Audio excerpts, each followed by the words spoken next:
Hey, hey. Woo, wait, man, what you doing, bro? What is you doing, bro? Oh my gosh. Oh my gosh. Did they not just do that? Did that boy just do that? Bron, you a bad boy. You a bad boy, Bron. Now, that's a move.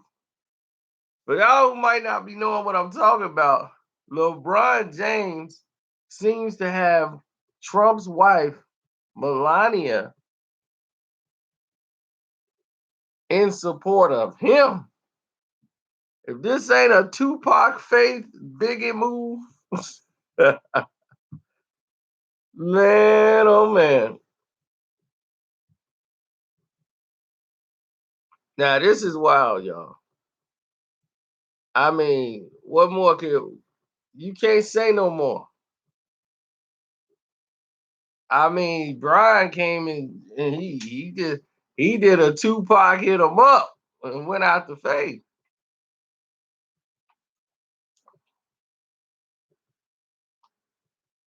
Melania Trump came out and supported LeBron James. Do you know how monumental that is? Do you know how like shocking that is? This is the first lady, Trump's wife. Do you want to imagine what that conversation is going to be like after this came out? Stephanie Grissom might be excommunicated. We talk about parents' passports revoked, the whole nine. All that creeping in the DM stuff. Are you serious right now?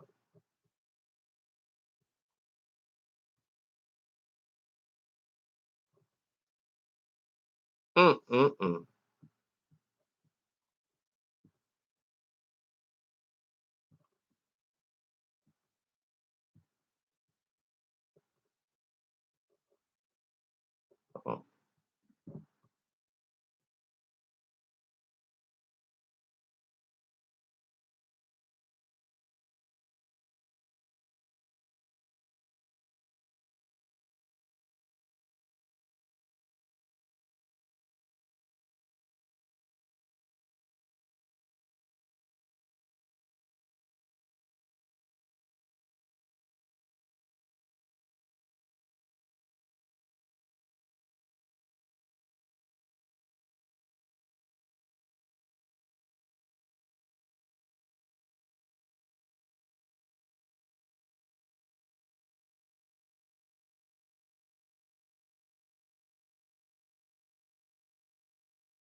So, like I said, First Lady, not, I think she might be gone. The spokeswoman, Stephanie Grissom. Uh, she communicated her thoughts on the whole situation between her husband and LeBron. And Grissom said, it looks like LeBron James is working to do good things on behalf of our next generation. And just as she's always has, the First Lady encourages everyone to have an open dialogue about issues facing children today. As you know, Mrs. Trump has traveled the country and world talking to children about their well being, healthy living, and the importance and responsibility online behavior with the Be Best initiative. Then she went on to say that the First Lady plans on visiting LeBron James School, saying the First Lady's platform centers around visiting organizations, hospitals, and schools, and she will be open to visiting the I Promise School in Akron. Bron, Bron, man, you a bad boy. You a bad boy. Ooh, wait, that's playing too close to the chest. That is playing too close to the chest. I just come on, bro. We can't have I don't want please. I don't even want to cover that. I don't even want to cover that. Please, bro. No rumors, please. I don't want no LeBron creeping in the DM rumors with no Melania. Come on, man. I don't need that. I don't need it in my life.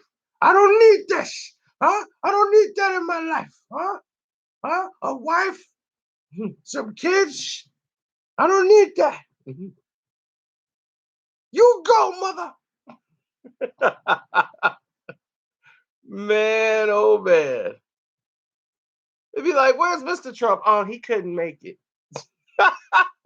I think we'll go over, a run through quick at the hotel. Why don't you stop by? Don't do it, bro. I don't want to see no no text messages all on doggone TMZ. Yo, what's up? It's Braun. We don't we don't want to we don't need that. We don't need that.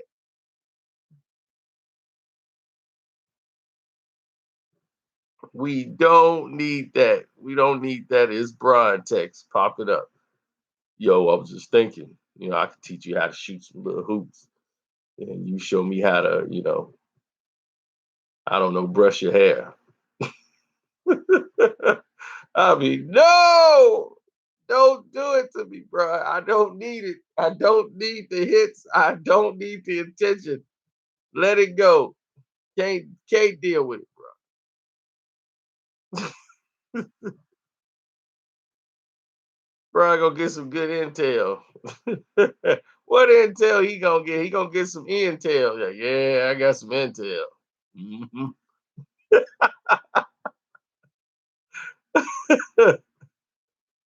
Oh my goodness, this is bad. This is bad. We can't. This is bad. This is the first lady, man. This is bad. It's like Brian could put out a diss record right now. Trump me through. I'm telling you, somebody's getting fired behind his statements. There's no way Trump ain't in there right now. Who put this out? No one brought this before me. No, shut up. We need to be in agreement. That means whatever I say, you buy it. You back it up. That's all you do. That's your job. But I want to go to the school and I want to see LeBron. I don't care what you want. You want your parents deported? All it takes is a phone call. Give me that phone. I call right now. No, shut up. Shut up. Our parents be on the first thing smoking. They'd be like, well, why are we getting on a plane? Where we gotta go? Going back to the country. Oh man.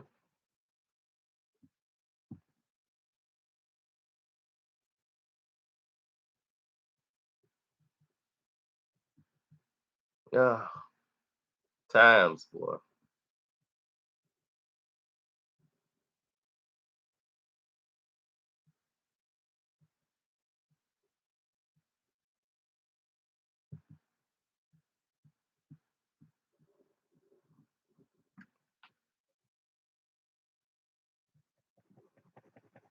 I mean, what they gonna do now?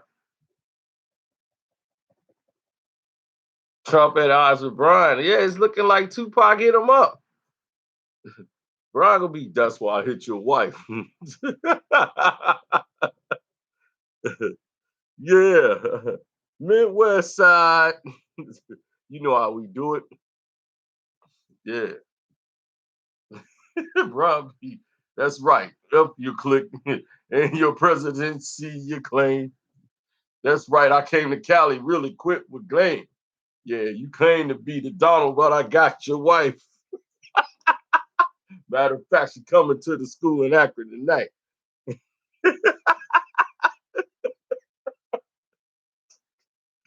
Man, let me stop, man. This is too funny. I mean, really, it's too funny, man. I can tear this thing up. I would tear this thing apart. I just,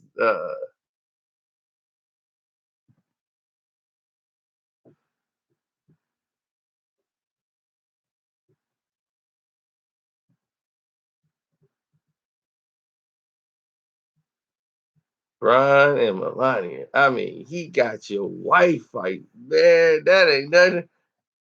She defended him.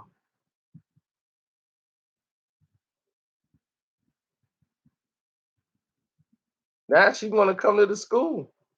That's a bold move.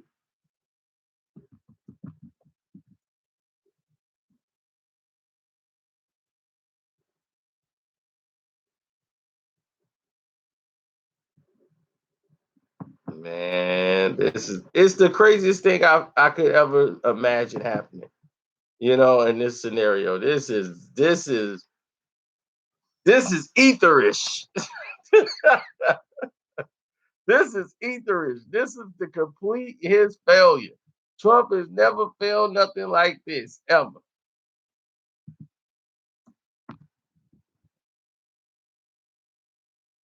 He is all in.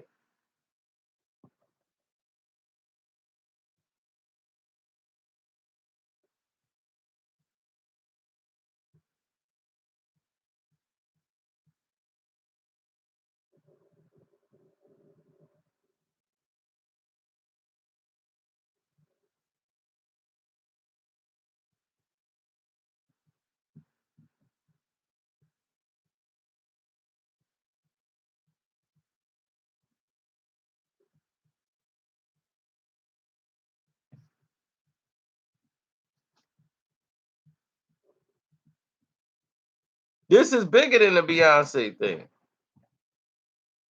And thanks for the super chat donation, DeAndre Savage. If I didn't get a chance to tell you, because I know I went straight to your message. You was like Trump at odds with Brown, like T.I. and Floyd. This is way bigger than some T.I. and Floyd.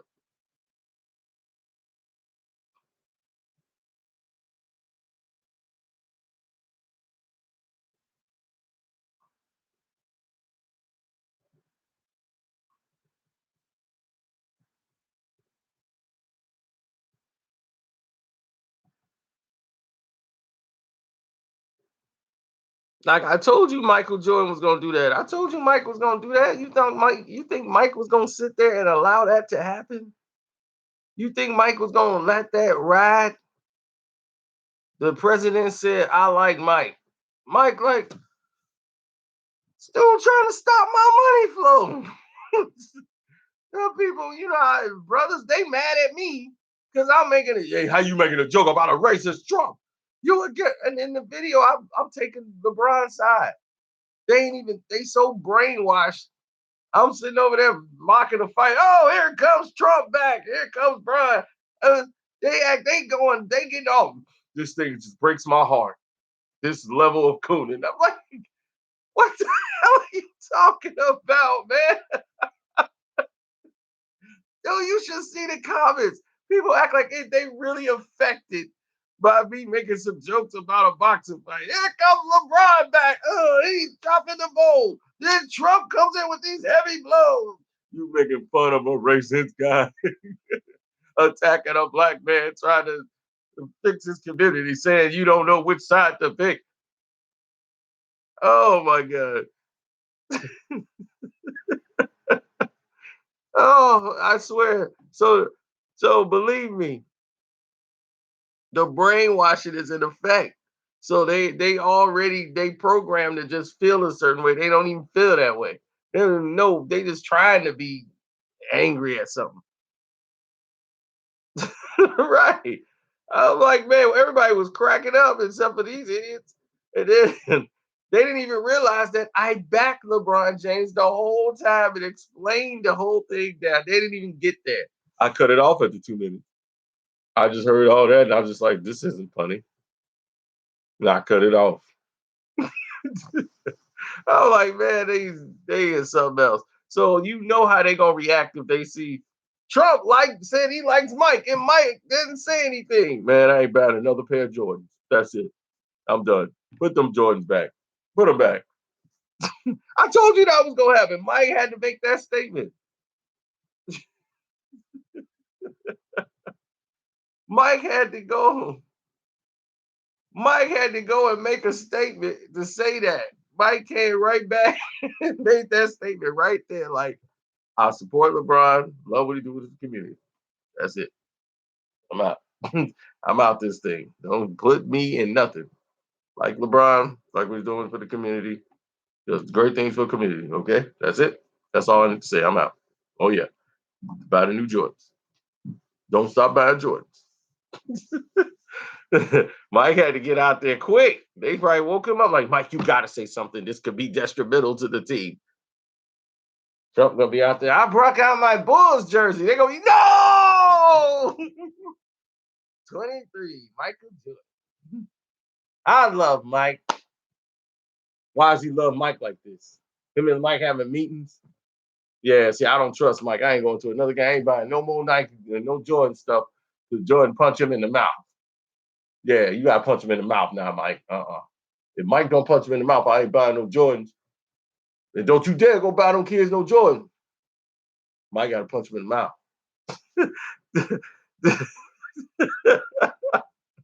That's how programmed people are today. Try to think. It's all that thinking stuff. I don't know nothing about that. I don't have no mind of my own. What's that about? I gotta have a mind of my own. I don't think I want to do that.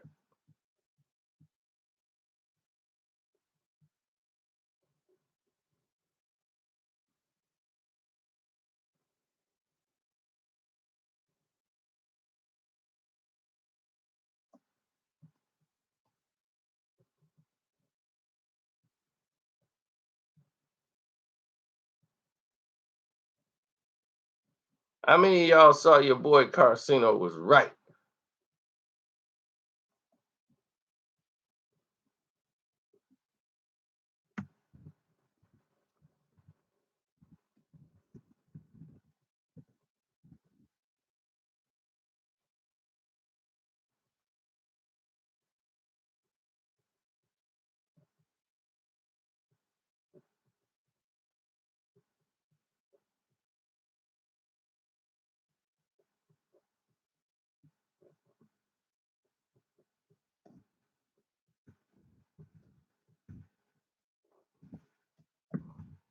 I was right on every fight last night. Everyone, even the upset, had the knockout of Kovalev.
Oh, you want to know what Melania said? Oh, I'll repeat it.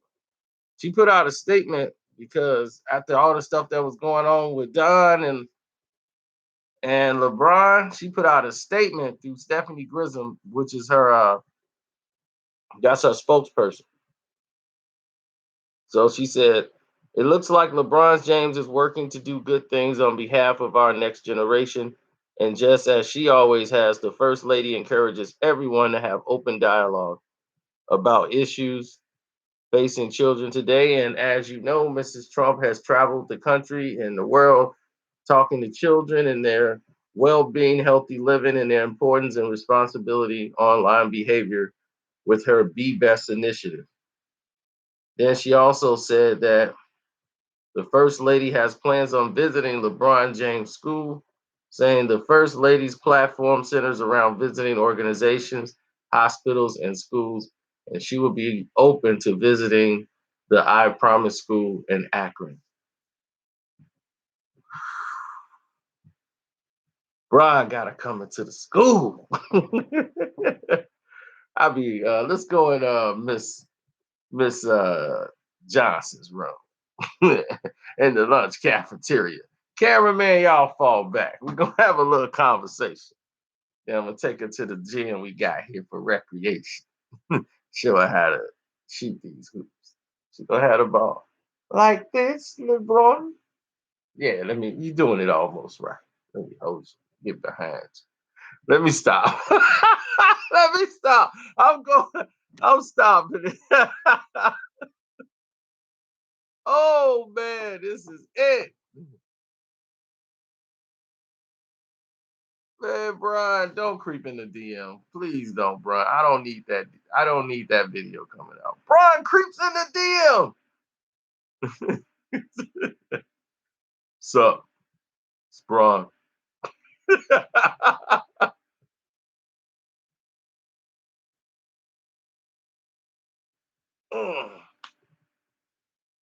Where'd I get this power shirt? What do you think gave me this power shirt? People like, man, that's some made up crap. I'll be like, look at the back. What does it say? Stars.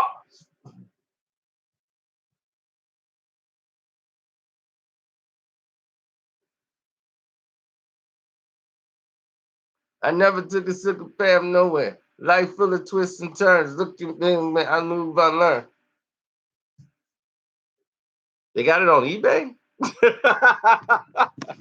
He's like, you ordered that off eBay. Don't lie to me, Davis. Yeah.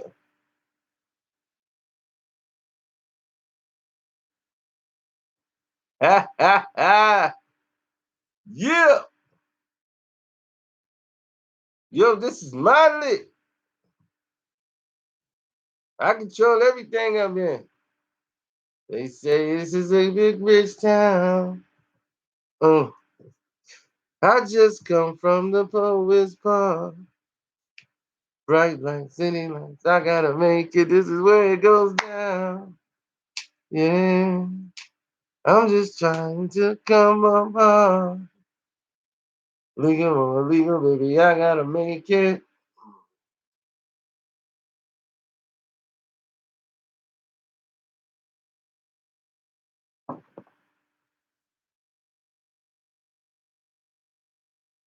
Dude's like, dude, you know how to move. You move just like Fifth. Because that's how Fifth rap. 50. He rock. I like when he rock. I like, dude, I embody the whole thing. If I reenact, I react the whole thing.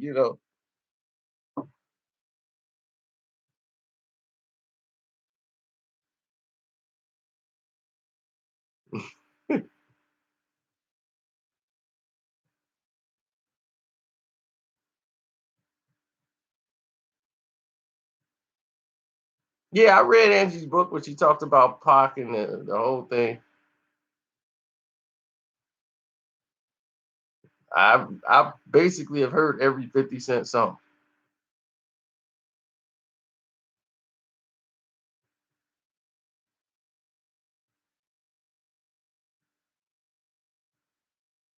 Tupac was more animated than anything you ever seen in life. The energy level couldn't be matched. He couldn't sit still. That's what me and him had in common. We both couldn't sit still. You see me do a video, if I stand up, I'm gone. If this thing wasn't the way it was, I don't know what's wrong with the battery, but it got to be plugged up now. The laptop don't work without its battery. Is this something I'm doing wrong? Anybody got a laptop? They know how to work with the battery or something? Because now I don't seem to work without the plug. I don't know. It's got to be plugged up at all times. It says the battery's fully charged and everything, but if I take it off, it's not connected. So,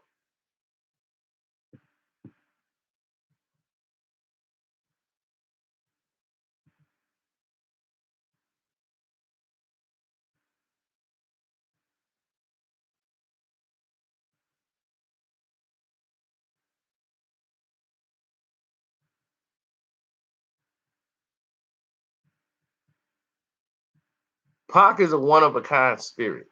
You know what I'm saying? Oh yeah, and don't forget you can leave a super chat over here because a lot of people think they probably on my other page where they can't do it.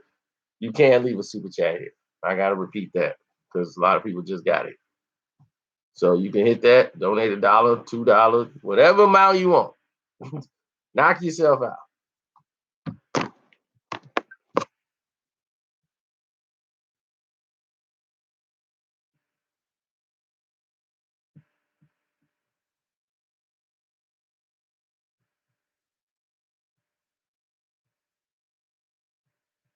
DMX, DMX didn't have the same energy as Pac. DMX did crack.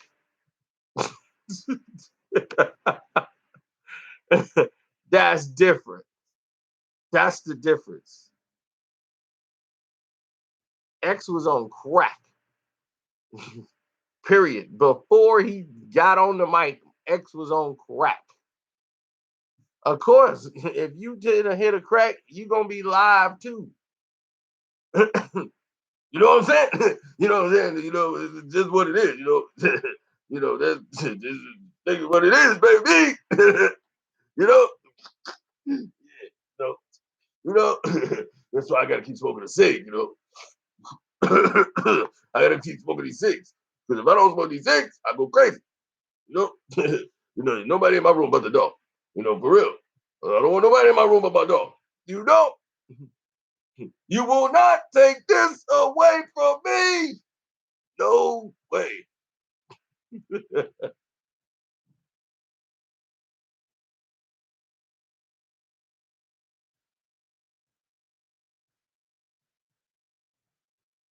He went off on Faith Evans. Absolutely. Yeah, I heard that. But that's vintage Pac. Pac gonna give you he gonna give you gold because he wants you to do something for him.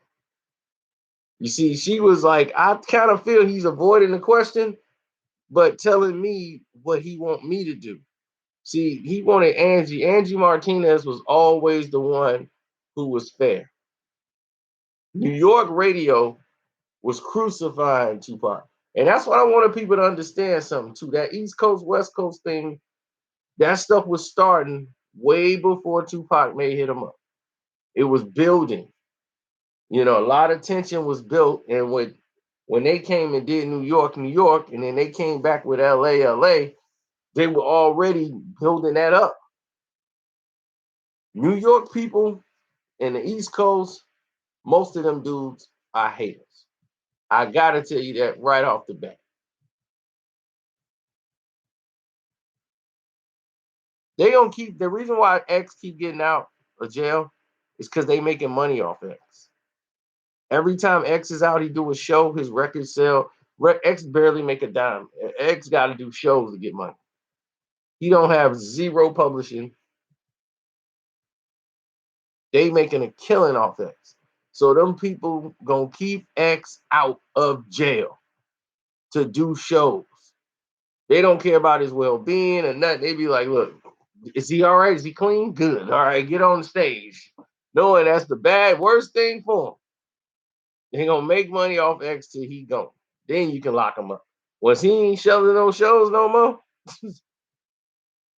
it's gonna be you. You can't sell another record. You got what going on? Nothing? All right, throw him in jail.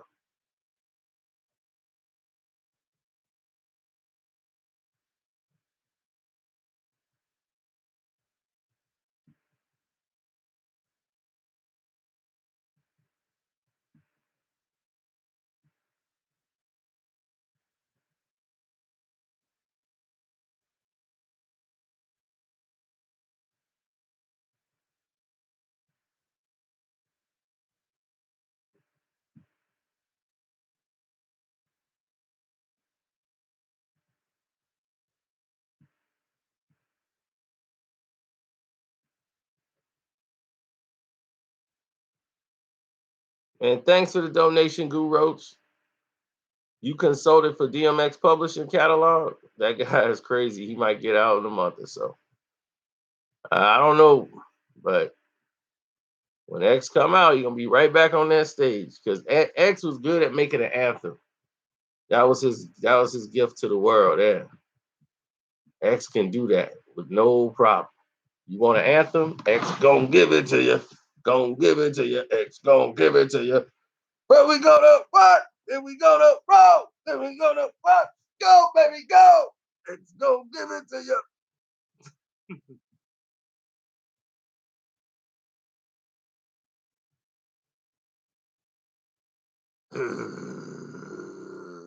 I'm a bang, hit the rock, split the game, do my mother thing. I'm a bang.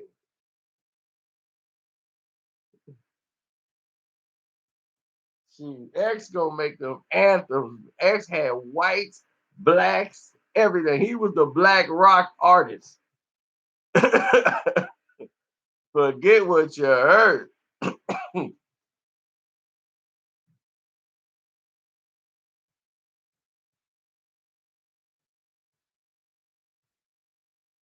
Yo, yo, baby.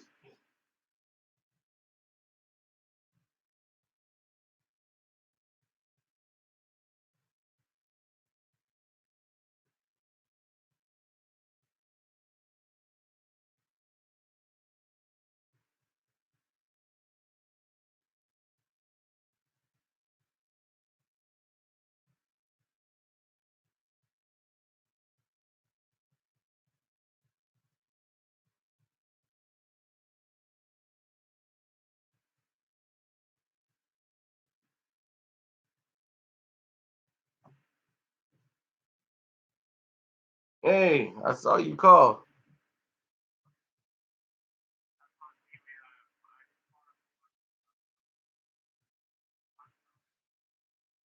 Nah, it's like 10:30 in the morning here.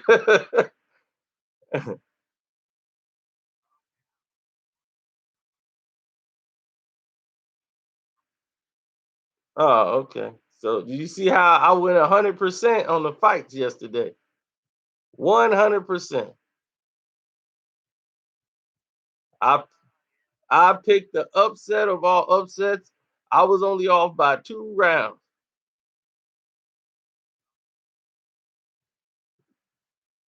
That's right. I picked that. I picked Berto winning. Everybody took Alexander. I said Berto gonna win.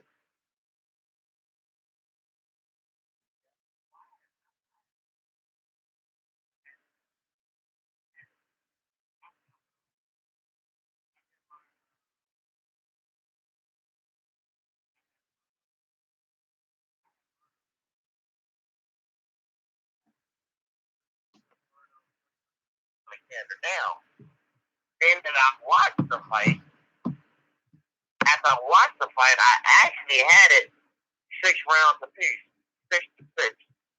But because of the knockdown in the second, the third round, because of the knockdown, I had to give Alexander the edge. Only because of the knockdown. So what for that, I had it a draw. Hmm. So you. My prediction video,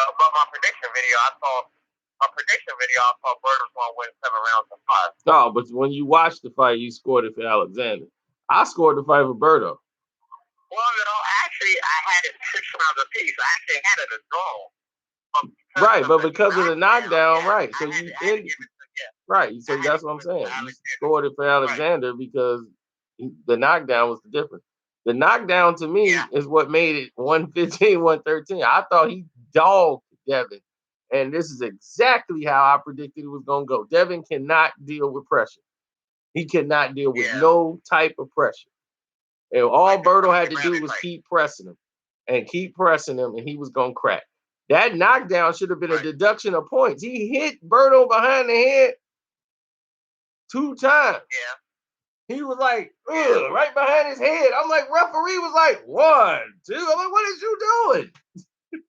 He hit him with a good shot, then he followed it up behind the head with 2 shots. I'm like, Rev, he hitting him behind the head. What is you doing? I tell you, I will say this: Berto had me nervous. I thought for a minute there, and I thought Berto was going to get a point production for the holding. But then after a while, after about 6 or 7 rounds, I'm like, okay, I understand that Berto's holding from time to time, but now you're nitpicking every single thing Berto's doing now. Yeah. Referee was doing all he could to take Berto. Hey, Berto, you watch yourself.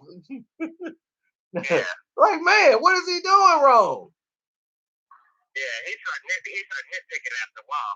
Now, the first 4 or 5 rounds, I personally thought Berto was doing a little bit too much holding, but ain't this what a lot of fighters do. But then it got to the point like, okay, I understand he was holding first, but now you're nitpicking every little thing. Yep. And then I'll tell you what, I didn't expect. Now the one that shot me wasn't the Kovalev or the Alexander. What shot me was I did not expect Peter Quillen to dominate Jalen Love. I mean, I thought he'd probably win like 8 rounds. Like 6 rounds to 4 or something like that. But he won just about every round except for 1. Yeah, I mean, I wanted Jay to win. We like Jay, but how in the world would you think? How in the world would you think Jalen Love was gonna beat him? I thought he was gonna get dropped. That was a victory for Jalen Love that he didn't get knocked out. That was the whole victory. Like, yeah, he made it. He took them punches and made it. Because the thing of it is, Jalen Love has never faced no upscale competition. He hasn't, not as a pro. This is probably the biggest pro fight he's ever had. Of somebody who had. Peter has at least been in those trenches. He actually, and then he can hit. You know, he could really crack. Man, Jalen from the very first round on, I was like, oh God, Jalen Love is like scared. He fought scared the whole fight. Sean, this man has been knocked out like twice. Like really bell rocked, leg twitching knockouts. And you know what this comes from? I remember Porky knocked him out. Yeah. And I mean, he hadn't looked good even in the tune-up fights they gave him. He looked bad. Yeah. He was getting rocked in those fights. So he's a guy that's, he's fighting a guy that can hit. He's going to be scared more, about the incoming. He's going to be worried about that incoming. Oh, yeah. You know what? I knew he was going to lose 2 days ago because Jalen Love and he was the promotion. They got on me, man. They were mad with me. Oh yeah, you told me they what did they do though? Because all of you said they did was say something about the fight. Because Peter Quillen was arguing with Floyd. And that's how I knew.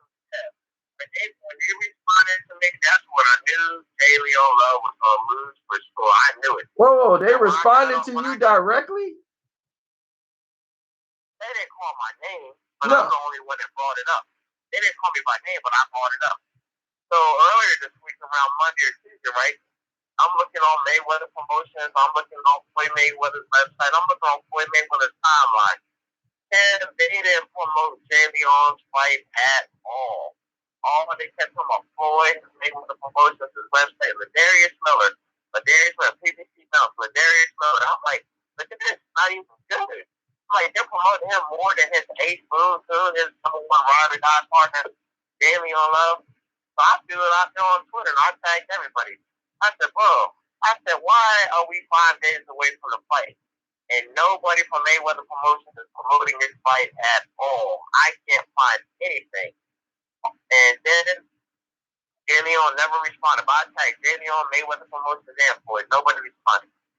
Then 2 days later on Thursday, Mayweather Promotions finally put something and said, hey, Peter Quillen and Jay Leon's gonna fight this Saturday. Are you ready?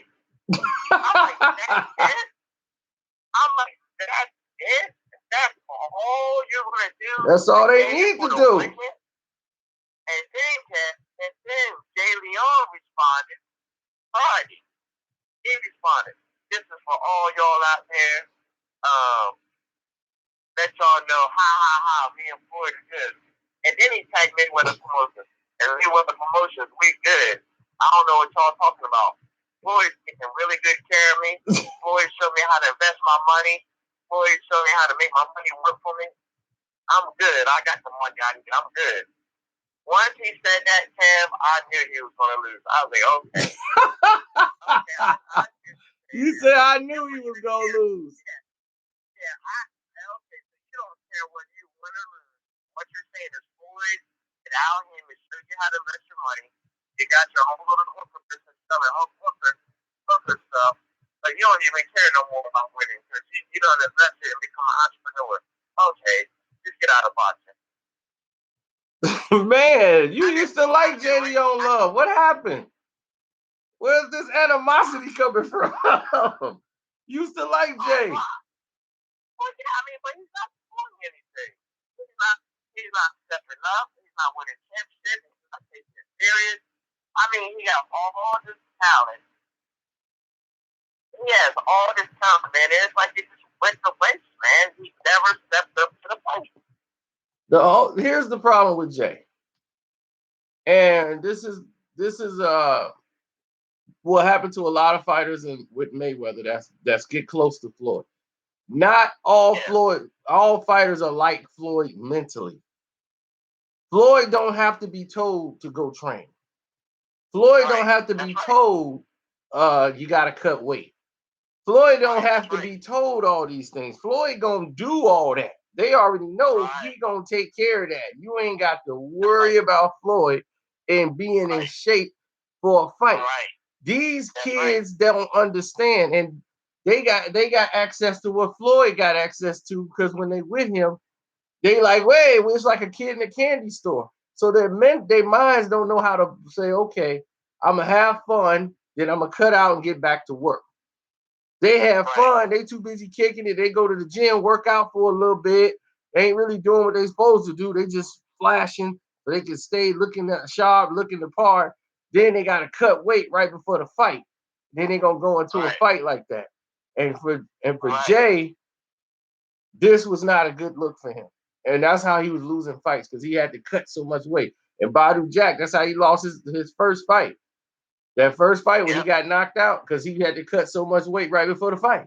And then that's when he stopped. He stopped. He changed everything. And look where he at now. He hardly ever is seen with Floyd like that. He only see Floyd if he's working.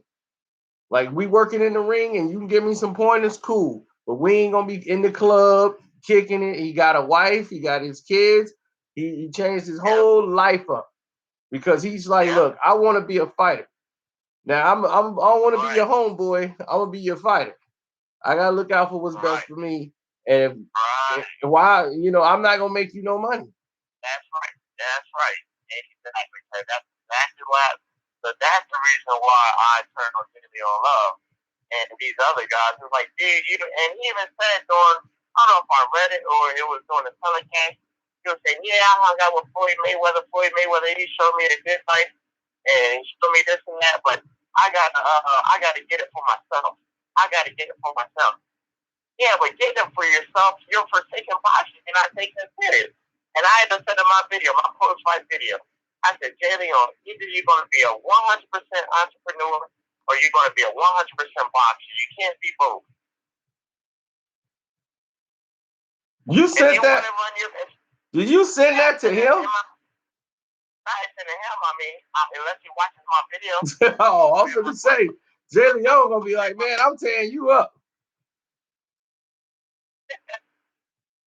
Yeah, I mean, I put it in my video. Yeah, they already call you the Mayweather hater. They was like, yeah, that's that Mayweather hater there, that boxing socialist. I was like, I can't say boxing socialist no more. I'm gonna get stomped down and kicked. One guy told me the other day on my video, he said, all right, you doing boxing? I said, I always do. He said, yeah, you usually just hate on Mayweather on all your videos. I said, no, I don't. I said, I be doing all kind of boxing. Nah, you be hating on Mayweather all your videos.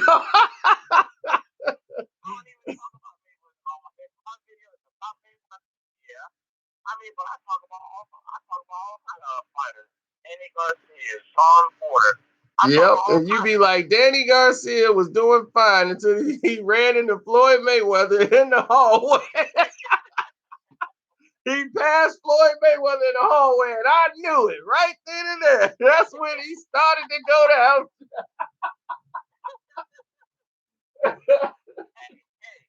I'm gonna tell you, got caught in that trap, but he finally backed the stuff away. Errol Spence fell in that trap there for a minute, for about a good 6 months. And then he finally backed away and started staying in Dallas, staying with some Floyd. He back on track again. But you know, it stopped for about a good 6 months. I was like, oh boy, I said, this ain't the humble kid I met and interviewed and sat with and all that. He got around Floyd Mayweather when he got grills in his mouth and called him like he the best ever. And no, because he started, you know. You've been in there for a little bit, remember? Remember you straight in at yeah, he was doing that, but they stopped that. They had a little thing happen, and they were just like, nah, he ain't like the way Errol was moving. And then he was riding with the Charlos and with Tank, and all this situation was going on. And Errol's cool with all those guys. He was like, man, I knew Tank since the amateurs. You know, we've always known each other. So he ain't had no problem with. But the Charlos, they never been to no Colorado. They weren't on no Olympic teams. They was never those guys. So they never been out there to train with those guys. Errol's been there with all those fighters. So when Adrian was out there and Tank, he know them way more than he know the Charlos. I'm like, he been knowing them his entire life. He's been on the USA boxing team forever. I don't think the Charlos, neither one of them was a USA boxer. None of them. So I'm like, that shows you right then and there exactly where they were as far as talent level at that time. When they were young kids coming up, but they weren't good enough to win. I don't remember them winning a bunch of national tournaments and nothing like that. They were not. The Charlo brothers was not there when it came to those rankings. Right. So they were raw talent. They were athletes that was taught how to box. And they worked, they got a great work ethic. But they didn't like what's their guy name at Plex? Not Ronnie Shields.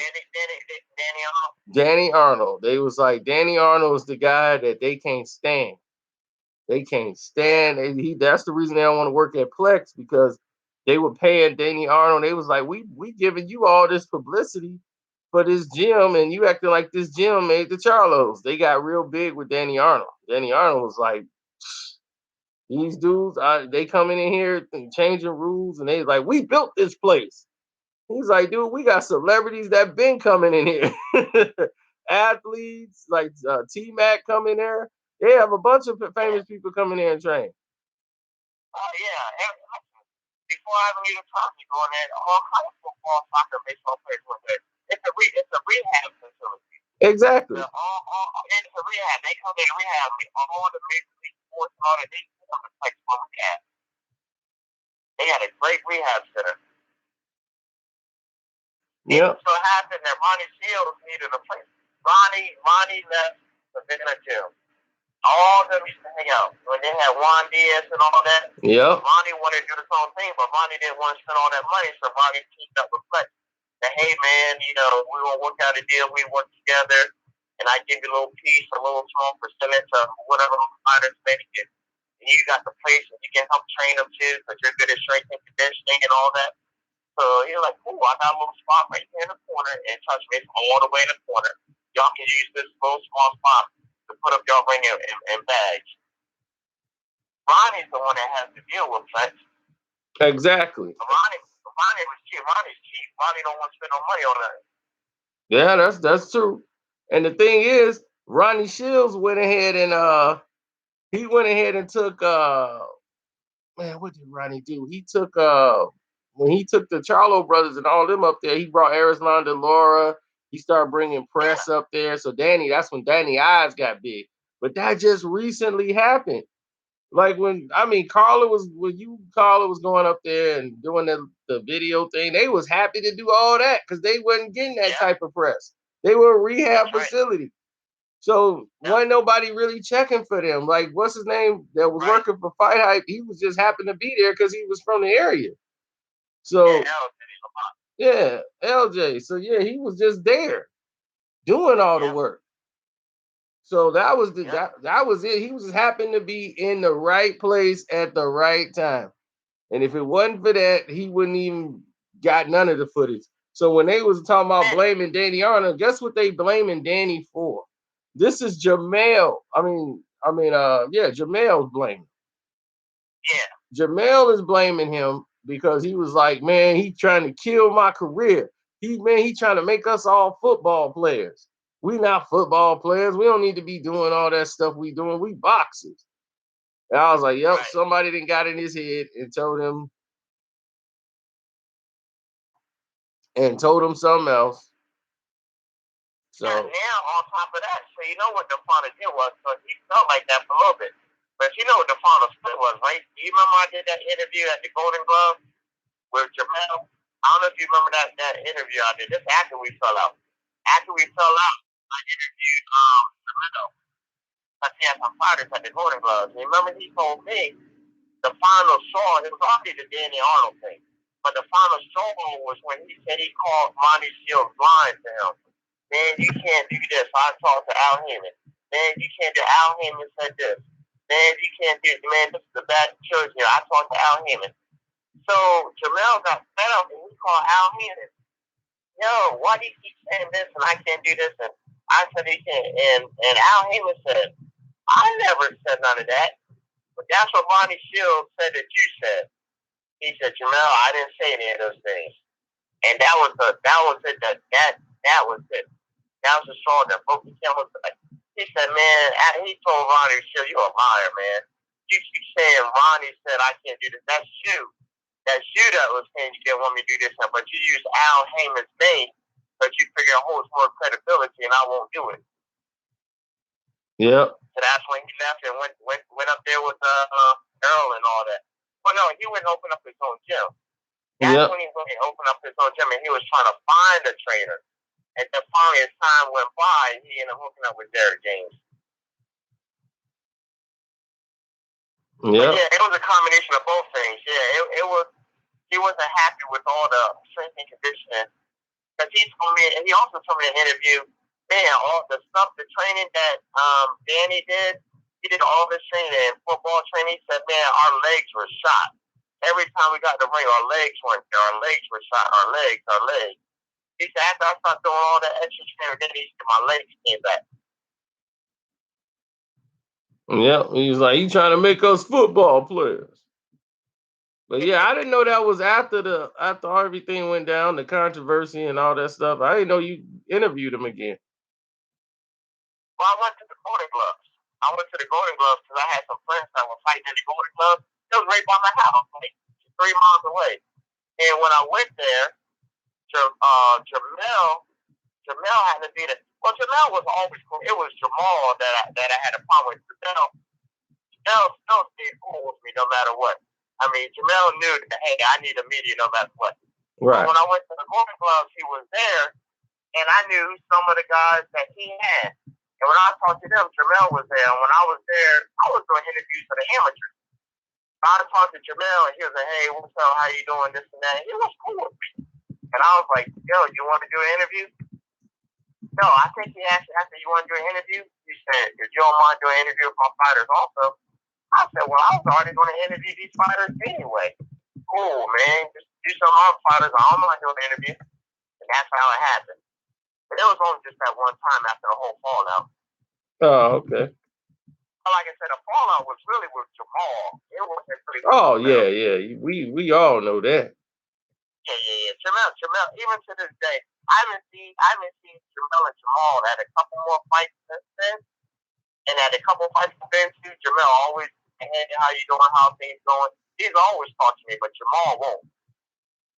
I mean, honestly, I really personally don't have a problem with Jamel.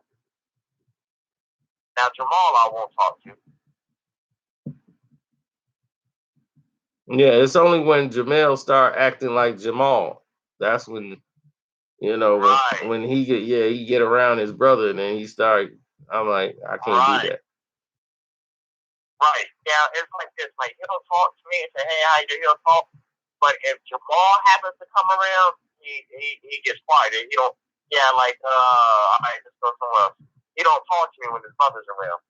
Only when his brother's not there. Yep.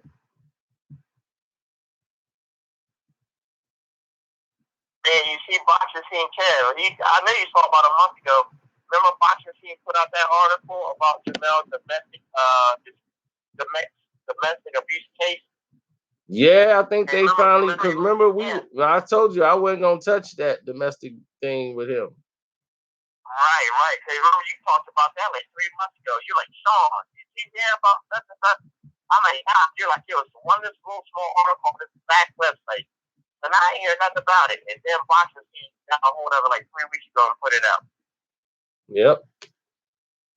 And you notice none of them responded at all to it. They kept quiet. Right, and I didn't. I know Jamel said one thing on Twitter.